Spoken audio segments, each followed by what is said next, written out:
तो मुझे वो पहले पता नहीं था कि खुद के बारे में कि हमको कैरियर क्या होता है, मेडल क्या होता है, गेम क्या होता है, मेरे खुद नहीं पता। बस अपने में एंजॉय करती थी। सब लोग जाते थे तो चलो साथ में खेल के आते हैं, बस अपने खुद से खेलती थी, बस मेडल लेती थी, बस उसी में खुशी रहती थी। 2009 के बाद जब मैं सब जूनियर नेशनल खेली ये दिल्ली में, तो मुझे बहुत अच्छा लगा। उसके बाद ही पता चला कि मुझे कैडेट वर्ल्ड कप के लिए चुना गया है।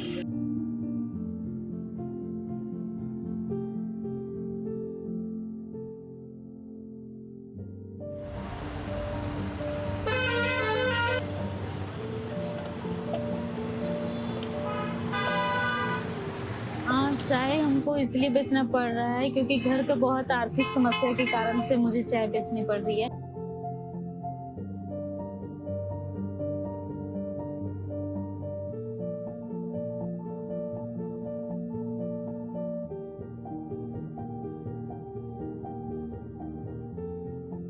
किसी को घर से निकलते ही मिल गई मंजिल, तो कोई हमारी तरह उम्र भर सफर में रहा। उनकी मां ने 7 लाख रुपए कर्ज लेकर उन्हें धनुष दिलाया, जो कि टूट गया, जिसके बाद कर्ज चुकाने के लिए दीप्ति को चाय बेचनी पड़ रही है। दीप्ति की मां लगभग 4.5 लाख रुपए कर्ज में है। दीप्ति का 8 और 9 लोगों का परिवार है। उनकी आर्थिक हालत ठीक नहीं है, जिसकी वजह से उन्हें चाय बेचनी पड़ रही है। 2006 में मैंने स्टार्टिंग किया था आर्चरी, और जैसे फर्स्ट क्या बोलते हैं सरायकेला दुगनी आर्चरी एकेडमी में मैं सिलेक्ट हो गई थी। वहाँ रह के खाना रहना मतलब सारा चीज़ का फैसिलिटी मेरा वहीं था, और बिरसा मुंडा आर्चरी के थ्रू से मुझे इंक्रीमेंट भी मिलता था। मैं काफ़ी परफॉर्मेंस भी अच्छा की थी।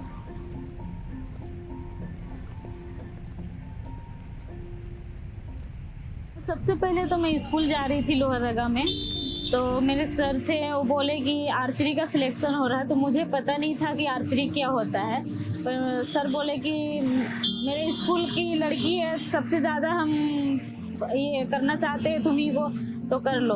तो मेरे पास हम काफ़ी अच्छा किए, जब वहाँ से सिलेक्ट हो गए। फिर रांची मुराबादी में आके फिर हुआ, तो इंटरव्यू हुआ, लिखित एग्जाम हुआ, पढ़ाई मतलब सारा चीज़ हुआ।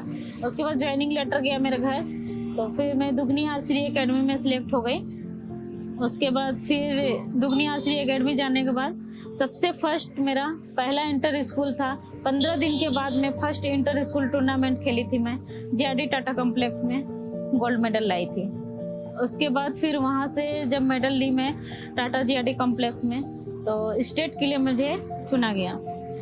तो फिर मैं 10 दिन के बाद स्टेट खेली, स्टेट मीट में मेरा फर्स्ट 40 मीटर में गोल्ड था, 30 मीटर में भी गोल्ड था, और 20 मीटर में भी गोल्ड था, और ओवरऑल चैंपियन हुई थी। उसके बाद मुझे चुना गया नेशनल के लिए।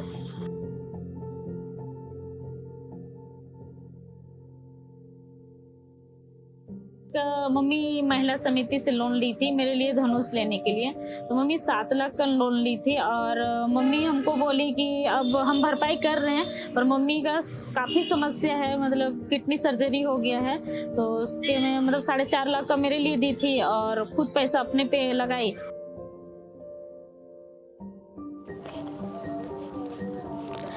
ये मेरा सीनियर नेशनल गेम का है। ओवरऑल चैंपियन हुई थी दिल्ली में। फर्स्ट मतलब 50, 60, 70 में ओवरऑल चैंपियन हुई थी, उसका फ़ोटो है। और ये मेरा सरायकेला डीसी थे, और जब हम खेल के आए थे तो सीनियर नेशनल तो सम्मानित किए थे हमको। और जो आपका धनुष जो टूटा था उसकी फ़ोटो है? ये फ़ोटो है मेरा। ये वो धनुष है 7 लाख वाला? हाँ।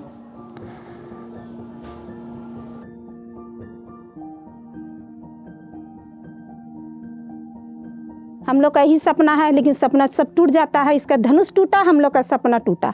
और कुछ पैसा ऐसे होता है कि 30,000 40,000 हमेशा हम लेते रहते थे। मम्मी आज तीर टूट गया तो आज पॉइंट लेना है, तो फ्लेच लेना है, ऐसे बोल के घर से पैसा लेके सारा मतलब अपने ही में लगाते गए। तो छोटी बहन है, भाई है, पढ़ाना है, तो उसके लिए भी बहुत काफ़ी दिक्कत होने लगा। तो फिर अभी मैं बोली कि माँ का समस्या भी गंभीर है और पापा शुगर पेशेंट हो गए हैं, किसान हैं, खेती बाड़ी करते हैं, अभी तो खेती भी नहीं हो रहा।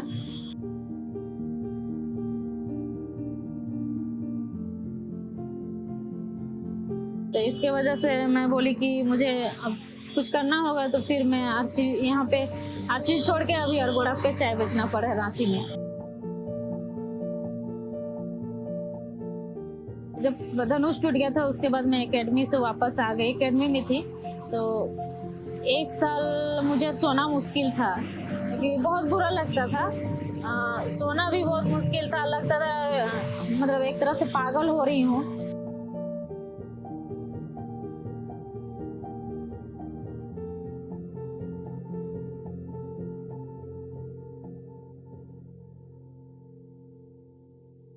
अभी तो मेरा खेलने का एज है, क्योंकि मेरा 25 ईयर्स हो रहे हैं और हम चाहते यही हैं कि एक मेरे को सपोर्ट मिले धनुष, तो मैं खेलने के लिए भी तैयार हूँ। और मुझे एक गवर्नमेंट जॉब मिल जाता स्पोर्ट्स कोटा से तो ज़्यादा अच्छा रहता है, क्योंकि मेरा घर चलाने के लिए भी आर्थिक समस्या बहुत गंभीर है, तो अच्छा होता है उसके लिए भी। इतना ज़्यादा मतलब मेडल लेके आई हूँ, कभी ना कभी तो उम्मीद लगा के बैठी थी कि कभी ना कभी मेरे को मिलेगा ही मिलेगा धनुष।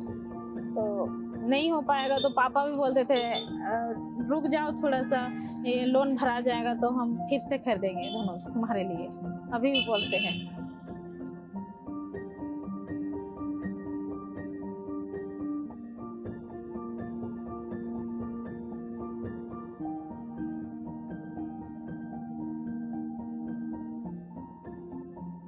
तो बहुत बुरा लगता है कि मैं कहाँ थी और कहाँ आ गई।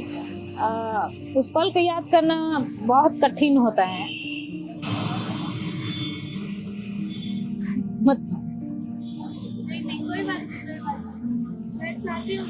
बहुत बुरा लगता है सुन के, याद करती हूँ ना बहुत रो पड़ती हूँ।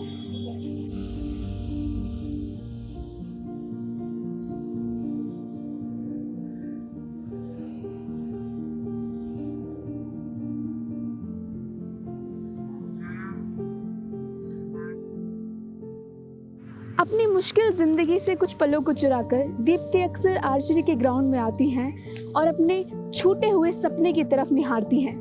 वो ग्राउंड में आकर धनुष से टारगेट की तरफ अपने लक्ष्य को तो नहीं साधती, लेकिन अपने छूटे हुए सपने को ज़रूर देखती हैं और याद करती हैं।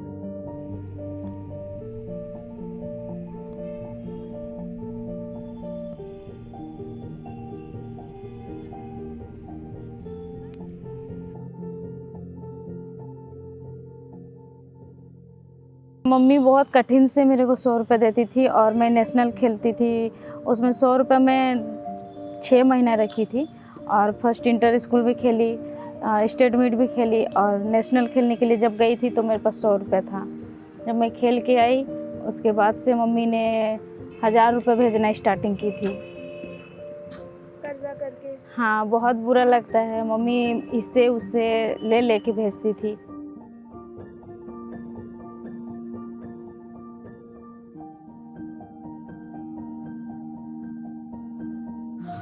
दीप्ति की कहानी जब इंटरनेट पर आई तो बहुत सारे लोगों ने उनकी मदद करने की कोशिश की, उन तक थोड़ी बहुत मदद पहुंची भी, लेकिन ये मदद नाकाफी है। दीप्ति के परिवार का कहना है कि उन पर कर्ज का बोझ बहुत ज़्यादा लगातार बढ़ता जा रहा है। परिवार में लोग बीमार हो रहे हैं, उसके लिए भी कर्ज लेना पड़ रहा है। वो चाहते हैं कि दीप्ति को कोई सरकारी नौकरी मिले या फिर आगे खेलने के लिए धनुष मिले, जिससे दीप्ति का आर्चरी खेलने का सपना पूरा हो सके। लेकिन दीप्ति को अभी भी रांची में चाय बेचनी पड़ रही है। जिन हाथों में धनुष होना चाहिए वो चाय बनाने को मजबूर हैं। झारखंड के रांची से नूतन शर्मा की रिपोर्ट।